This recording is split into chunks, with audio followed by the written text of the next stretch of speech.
Bienvenue dans Clin d'œil. Mesdames et messieurs, bonjour. Mois de mars, mois consacré spécialement aux activités pour la promotion de la femme.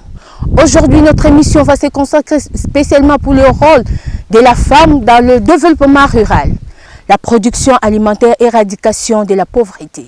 L'inégalité de genre et l'accès limité au crédit, aux soins de santé et à l'éducation constituent autant de défis pour les femmes rurales. La crise alimentaire et économique mondiale et le changement climatique n'ont fait qu'aggraver la situation. Chaque jour, 9,25 millions de personnes souffrent de faim. Dans de nombreuses régions du monde, la tradition oblige une femme à manger en dernière lorsque tous les membres masculins de la famille et les enfants ont mangé. Ce que nous devons savoir, les femmes contribuent généreusement à l'économie et constituent une importante proportion de la main-d'œuvre agricole dans le pays en voie de développement au niveau mondial. Si on leur donne le même résultat qu'aux hommes, elles peuvent faire bien plus.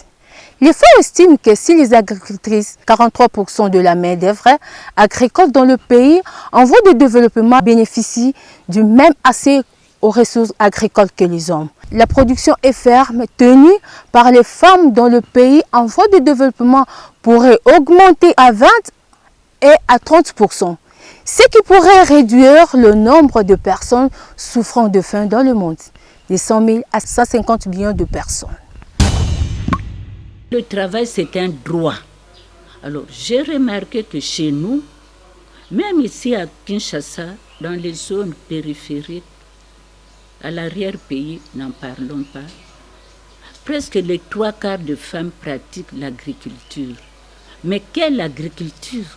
Ce que j'ai constaté, cette agriculture qui doit leur permettre de pouvoir se prendre en charge, souvent ils n'arrivent pas.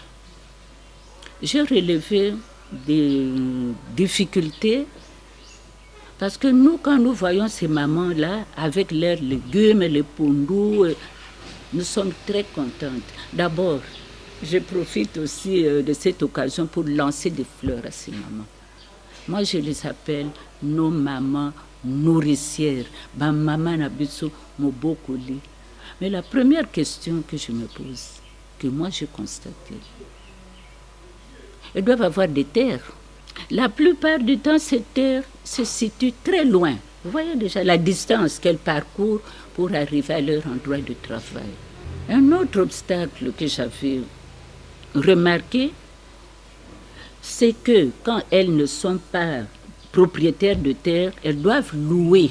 Vous voyez, quand elles louent, à la récolte, elles ne gagnent pas grand-chose. Je parle de mes traditions montagne que je suis. Moi, je peux acheter des terres. Et moi, par ma famille, je suis propriétaire de terre, c'est-à-dire des ayants droit. Savez-vous ce qui se passe? Quand ces mamans-là viennent chez vous, qu'elles n'ont pas de terre, vous devez négocier avec les ayants droit.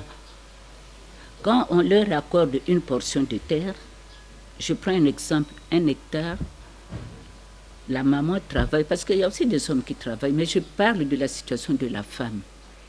À la récolte, c'est moitié-moitié. Automatiquement, la moitié revient aux ayants droit. Est-ce que cette maman a gagné? Ce sont des paramètres qu'on oublie. On voit les mamans avec les légumes, les pondous. Nous sommes très contents, très contents. Est-ce qu'on les a vraiment approchés? Est-ce qu'on a parlé avec ces mamans? Vous voyez ce que ça fait. L'autre difficulté, et ça vraiment, ça me préoccupe, et là je m'adresse à tout le monde. L'outil de travail. La maman travaille avec quoi? Comme outil de travail. Quel est l'outil de travail de cette maman? C'est la houe, s'il vous plaît. Est-ce qu'avec une houe, on peut vraiment dire qu'on est capable de produire, de bien travailler et de gagner ce qu'il faut pour faire face aux besoins élémentaires? Moi, je dis que la maman, c'est l'organe vital de la famille. Est-ce qu'elle peut faire face avec la houe comme outil de travail, travailler et gagner et pouvoir faire face aux charges qui lui reviennent l'éducation de la famille, la santé aussi, et puis l'environnement. Il faut quand même un environnement qui lui convient. Comment vivent-elles? C'est ma réflexion.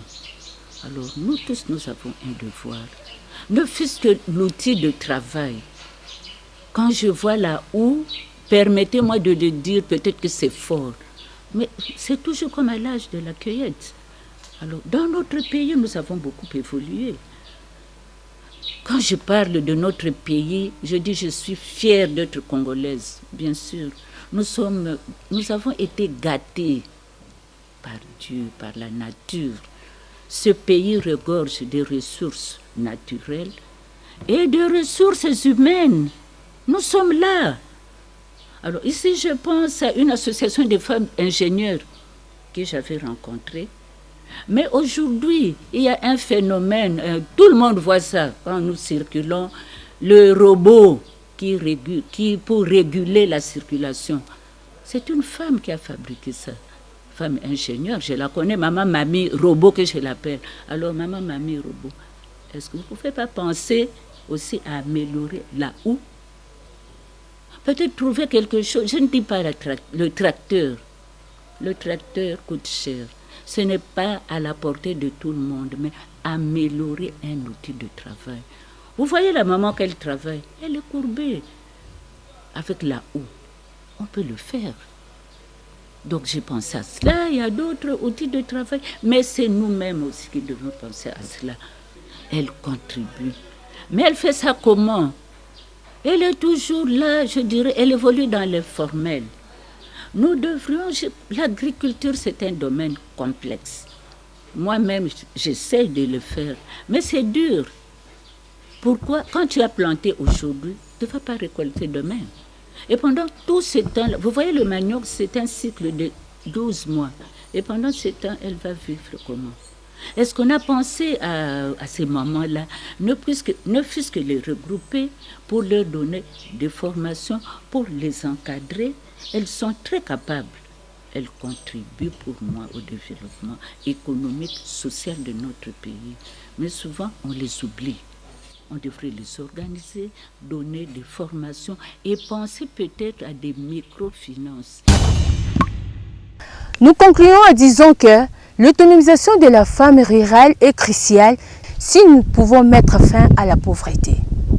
Le PAM, les FAO, le FIDA et l'ONU Femmes avaient lancé un programme commun destiné à rendre plus autonomes les femmes rurales pauvres par des initiatives d'intégration économique et de sécurité alimentaire.